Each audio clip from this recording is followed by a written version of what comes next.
Dear listeners, before one learns how to master the outer world, one must begin by mastering the inner world. The path of self-mastery is not a path of force. It is a path of awareness, discipline, and removal. Today, I would like to speak to you about the 5 hindrances that silently but powerfully obstruct your progress towards self-mastery. Like boulders in a river, these hindrances disrupt the natural flow of your potential. They must not be fought. They must be understood and transcended. Let us reflect upon them through 4 key principles that support the path to inner clarity and strength. In the pursuit of self-mastery, the first and often most subtle obstacle is the hindrance of sensual desire. This is not only about indulgence in pleasure, but about the constant pull of the senses that keeps the mind outwardly fixated. It is the craving for stimulation, the attraction to the pleasant, and the resistance to the neutral or the dull. It is the itch for something more, something brighter, something louder. The challenge lies not in the presence of pleasure itself, but in our dependency on it. Our attachment to the pleasant, and our aversion to silence and stillness.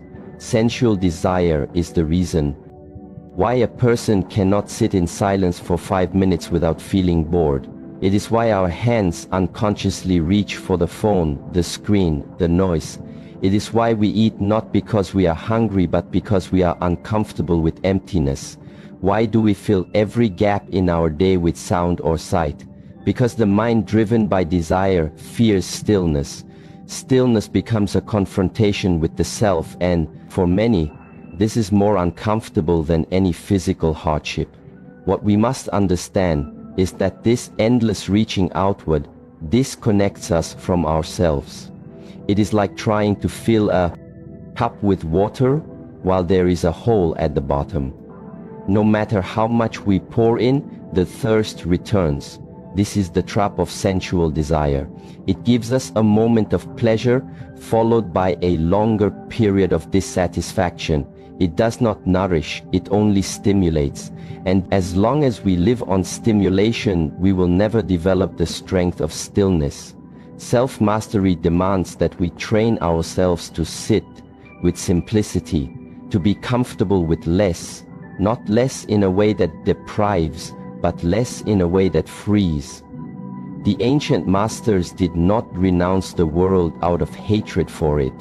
They renounced it because they saw its transience. They recognized that no matter how refined the pleasure, it too shall pass, and to anchor one's peace in something passing is to build a home on sand. So how does one begin to loosen the grip of this hindrance?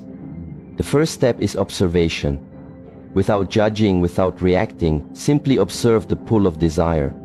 Notice when your mind is restless and seeks to be entertained. Notice when you are not hungry but still crave food. Notice when you are not lonely but still crave attention. This awareness is the beginning of freedom, because what we see clearly, we are no longer blindly controlled by. Next, we practice restraint, not repression but conscious redirection. Instead of reaching for the phone, pause. Instead of indulging in every craving, allow one to pass by like a cloud. You do not need to fight it, you simply do not feed it. Slowly you will find that the craving weakens, and in its place something deeper arises. A sense of contentment, a sense of enoughness. This is the gift of stillness. To cultivate stillness, you must give it space. Every day, even for a few minutes, sit in silence without any form of stimulation. No music, no phone, no conversation. Just your breath, your body and your mind. At first it will be uncomfortable because the mind, conditioned by years of stimulation, will rebel. It will tell you this is a waste of time. It will tell you you are missing out. But stay. Stay until the storm settles, until the mind, like muddy water, begins to clear. And in that clarity, you will notice a new kind of joy, not the sharp spike of pleasure, but the steady warmth of presence, the joy of being here without needing anything more, the joy of not escaping the moment, but fully inhabiting it. This is the strength that comes from stillness. It is not passive, it is not weak, it is powerful because it is rooted. There will always be temptations, there will always be distractions, but the difference is that now you are not a servant to them. You have tasted something higher, something more real, and once you do, the glitter of stimulation begins to lose its hold. The sugar becomes too sweet, the noise too loud, the drama too empty. Self-mastery is not a rejection of life's pleasures. It is a reordering of priorities. It is a commitment to choose clarity over confusion, depth over distraction, peace over pleasure when they come at the cost of your presence. You learn to enjoy without an attachment, to act without addiction, to participate without being possessed. And so the first hindrance begins to dissolve, not through force, but through understanding, not through denial, but through refinement. This is the way of the inner warrior, the one who fights no one, but wins the greatest battle of all, the battle within. The second hindrance to self-mastery is ill will, and this one often hides behind the mask of righteousness. It is the fire of anger, the tension of resentment, the coldness of silent judgment. It appears when things do not go our way, when people act against our expectations, when life presents us with discomfort and we choose to meet it with blame rather than understanding. Ill will is the emotional energy that seeks to separate, to push away, to dominate. It is a reaction that arises when we feel powerless, and instead of softening, we tighten. Instead of understanding, we control. But the deeper truth is this: control is an illusion. We cannot control people, we cannot control the world around us completely. The only thing truly within our reach is how we meet what arises within and around us. The illusion of control leads to frustration because the world does not move according to our preferences. Other people have their own paths, their own pain, their own conditioning. To expect them to align perfectly with our mind is not wisdom, it is arrogance masked as justice. Self-mastery requires that we replace control with compassion. Compassion is not a weakness, it is the greatest expression of strength, because it requires us to keep our heart open, even when it is easier to close it. Anger is easy, anyone can be angry. What is rare is to meet provocation with patience, to meet insult with silence, to meet hostility with understanding. This does not mean we become passive or allow harm.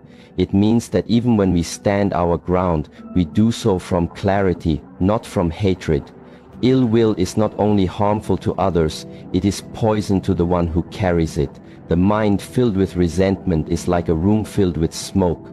No matter how pure the intentions, the vision becomes clouded. A single thought of hatred can disturb an entire day. A single word spoken in anger can damage a relationship for years. And what do we gain in return? Temporary satisfaction, perhaps, but at what cost? The heart becomes heavy, the mind becomes restless, and the path to self-mastery becomes hidden beneath emotional debris. To release ill will, we must first become aware of it. Most people carry subtle forms of anger they are not even conscious of. A slight toward a colleague, a bitterness toward a family member, a grudge buried deep from the past. We hold on to these feelings thinking they give us power. In truth, they make us prisoners. To see this clearly is the beginning of liberation. When the mind becomes quiet, when we sit in stillness, the old anger often surfaces. This is not a mistake, this is healing. The practice is not to push anger away, but to observe it without feeding it. Notice how it rises where it lives in the body, what thoughts it attaches to. Just watch it like a flame in a lantern. If you do not add more oil, it will flicker and fade. In this space of awareness, compassion naturally arises. Because when you see your own anger clearly, you begin to see the anger of others not as evil but as pain unprocessed. When someone hurts you, they are often acting from their own suffering. Their aggression is their weakness, not their power. This insight does not excuse harm, but it transforms your response. Instead of reacting, you pause. Instead of attacking, you inquire. What is really needed here? Is it to speak? Is it to let go? Is it to step away? These choices become available only when the heart is not consumed by ill will. And the only way the heart becomes free is through repeated practice, through the cultivation of compassion as a living force, not a distant idea. To develop compassion, we can begin with ourselves. Notice how harshly we speak to our own mind when we make mistakes. Notice the impatience, the inner critic, the self-directed anger. This too is ill will, and it is often the root of how we treat others. If you cannot forgive yourself, your capacity to forgive others will always be limited. So speak gently to your own heart. Sit with your pain as you would sit with a friend. Offer your own mind the same kindness you long for from others, then extend this kindness outward, in small moments, in quiet ways. Listen without judgment, speak without blame, walk through life with the intention to understand more than to be understood. This is the way of compassion, not control. And from this space, real strength arises. Because nothing can disturb the one who no longer takes offense. Nothing can shake the one who no longer needs to win every battle. Compassion makes us invincible, not through domination, but through equanimity. The more you practice this, the more you will see ill will fading from your mind, not because the world changed, but because your way of seeing it did. The people who once angered you will still speak. The situations that once triggered you will still occur, but your inner world will no longer be moved so easily, and this stillness is the beginning of true power. So as we continue the path of self-mastery, let us remember that the goal is not to control life but to live it wisely, and the wisest way to live is not with clenched fists, but with an open heart. The third hindrance on the path of self-mastery is sloth and torpor, and it is one of the most underestimated enemies of growth. It is the dullness that creeps into the body, the heaviness that clings to the mind, and the silent voice that says, not now, maybe later, perhaps tomorrow. It disguises itself as rest, but it is not the rest that restores. It is the stillness that stagnates. It feels like peace on the surface, but underneath it is resistance. It is not physical exhaustion, but a spiritual weight that holds us back from becoming fully alive. This hindrance does not always shout, it often whispers. It tells you there is no point in trying. It convinces you to wait for the right moment, the perfect condition, the spark of motivation. But that spark rarely comes on its own, because energy is not a gift, it is a result. It is something that is generated through action, not before it. The mistake most people make is believing that they must feel ready before they begin, but readiness comes from movement, not from idleness. Sloth and torpor are not merely about laziness, they are the absence of clarity and direction. When a person wakes up without purpose, the mind has no reason to be sharp, the body has no reason to rise with strength, and so both fall into a dull rhythm, a kind of drifting existence. We begin to fill our days with minor distractions, small comforts, and meaningless routines, not because they nourish us, but because they require no effort and ask no questions. To overcome this hindrance, one must first awaken to it, become fully honest about the difference between true rest and subtle avoidance. True rest leaves you refreshed, avoidance leaves you more tired. Energy over excuses is not about forcing the body beyond its limits, but about refusing to be ruled by inertia. It means choosing movement over delay, intention over vagueness, action over passivity. The body and mind are connected, and one influences the other deeply. When the body is inactive, the mind becomes cloudy. When the body is heavy, the spirit begins to sink. So one of the most powerful ways to clear sloth and torpor is to start with the body. Stand up, move, breathe deeply, stretch with awareness, walk with purpose. Each time you move your body with intention, you signal to your mind that you are present and engaged. In our training, we emphasize discipline, not to punish, but to awaken. Because discipline builds momentum, and momentum creates clarity. The simple act of doing something regularly with full attention is enough to break through the fog of a torpor. Whether it is meditation, movement, or mindful work, consistency is the key. And when you feel that heaviness again, do not wait for it to pass like a cloud. You must walk through it, step by step, breath by breath, until you emerge on the other side. Another important aspect is environment. Just as a plant cannot grow in a dark room, your energy cannot flourish in an uninspiring space. Surround yourself with simplicity and order. Keep your space clean and your schedule intentional. What you see and experience daily influences your internal state. If your world is cluttered, your mind becomes cluttered. If your life lacks rhythm, your energy has nowhere to flow. Also, be mindful of the company you keep. If you spend time with those who normalize excuse and stagnation, you will slowly begin to absorb the same attitude. Instead, choose to be around those who challenge you to grow, who hold you accountable, who speak from clarity, not from comfort. Their energy will lift yours even without words. And finally, observe your inner language. What do you tell yourself when you feel uninspired? Do you say, "I cannot do this," or "I will begin now"? Do you wait for conditions to change? Or do you change your position in this moment? The thoughts we repeat become the beliefs we live by. If you believe you are weak, you will act weakly. If you believe that energy is something you create, you will rise again and again, even when tired, even when uncertain. It is also helpful to reflect on your deeper reason, your why. Without purpose, energy has no direction, and without direction, it dissolves into distraction. Ask yourself, why do I train? Why do I grow? What do I serve with this life? These questions are like sparks, and when you hold them close, they ignite the fire within you. There will be days when you do not feel like moving, days when the mind feels clouded and the body feels unwilling. But those days are the most important days to show up, because it is not difficult to act when we feel good.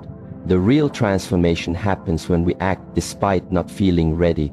That is how energy is cultivated, through commitment, through movement, through presence. And as you begin to live this way, you will notice something changing. The heaviness lifts more quickly, the mind clears more easily, the excuses lose their strength, because you have stopped waiting for motivation and instead you have become the source of it. So let us remember that energy is not given, it is earned through daily action, through conscious choices, and through the courage to face our own resistance. And in doing so, we do not only rise above sloth and torpor, we begin to live with a lightness and strength that no external condition can take away. On the path of self-mastery, one of the most deceiving obstacles is the heaviness that quietly takes root within us. The dulling of the mind, the slackening of the spirit, the slow drag of the body. Not due to real tiredness, but due to a loss of inner fire. This is the hindrance of sloth and torpor, and it does not always arrive with noise. It often enters silently. It settles slowly, making us believe we are simply resting, when in fact we are avoiding the work of becoming. Sloth and torpor are not laziness in the common sense. They are deeper, more subtle. They are the lack of energy, not from exhaustion, but from disconnection. A person can sleep long hours and still wake up heavy, not because the body needed more sleep, but because the spirit has not been stirred to life. The energy that awakens clarity, purpose, discipline does not come from sleep alone. It comes from alignment and action. The more we wait to feel ready, the more we sink into passivity. Waiting becomes the excuse and energy slips further away. Energy is a result, not a condition. It is born from movement and direction, not from sitting still and hoping for change. Self-mastery does not ask for perfection, it asks for consistency. To feel heavy and act anyway, to feel uninspired and still take one step. This is the discipline that dissolves this hindrance. It begins the moment we stop justifying our delay and start moving with whatever we have, however small the effort. Sloth, torpor often come with stories. The inner voice that says, "Not today, maybe later, I am not in the right mood," or "This is not the right time." These thoughts seem harmless, but they feed the very state we are trying to escape. It is not the thought itself that binds us, it is believing in it, following it, giving it power. The mind will always prefer comfort to discomfort, but growth does not come from comfort. It comes from pressure, not overwhelming force, but the steady discipline of showing up again and again. When the mind is dull and the body resists, the most powerful action is the smallest one done with full attention. Stand up, breathe deeply, move your body with purpose, not for the sake of exercise alone, but to awaken the energy that lies dormant within. Even the simple act of stretching the arms, walking in silence, or sitting upright can shift the entire internal state. The body and the mind are deeply connected, and the posture of the body becomes the posture of the spirit. To live with energy is not to avoid rest, it is to rest with awareness, to act with clarity, to move with intention. Sloth steals time not because it takes hours away, but because it steals the life inside those hours. It turns days into repetitions, moments into dull shadows. But with awareness and discipline, we turn that around. One breath at a time, one action at a time. Another aspect to recognize is that this hindrance thrives in confusion. When you do not know what you are doing or why you are doing it, your energy scatters. Clarity is power. When you rise in the morning with clear purpose, when your steps are guided by intention, your mind becomes sharp and your body follows. So take time each day to reflect on why you walk this path. Why you seek self-mastery. What do you serve? What is your deeper reason? Because when your why is clear, your energy has a direction. And where there is direction, there is less room for stagnation. This energy is not something magical. It is something we train like a muscle. The more we use it, the stronger it gets. And the less we use it, the more it fades. Training the mind to stay awake requires routine but not mechanical repetition. It requires presence. Do your practices with full attention. Eat with mindfulness. Speak with clarity. Move with awareness. Slowly the fog of torpor begins to lift, and in its place the light of presence returns. Be mindful also what you feed your senses. A distracted mind is more likely to fall into this dull state because it is constantly pulled in many directions. Create a space around you that supports discipline, not temptation. Simplicity is not only an external choice, it is an internal one. Let your space reflect your intention, and your energy will begin to mirror it. There will always be moments when you feel low, when nothing inside you wants to rise. In those moments, do not wait for motivation. Do something small. Stand tall. Drink water. Take a few conscious breaths. The moment you act, the energy begins to return. This is the law of movement. The hardest step is the first, and once that is taken, the rest will follow more easily. Sloth and torpor are not defeated in one grand gesture.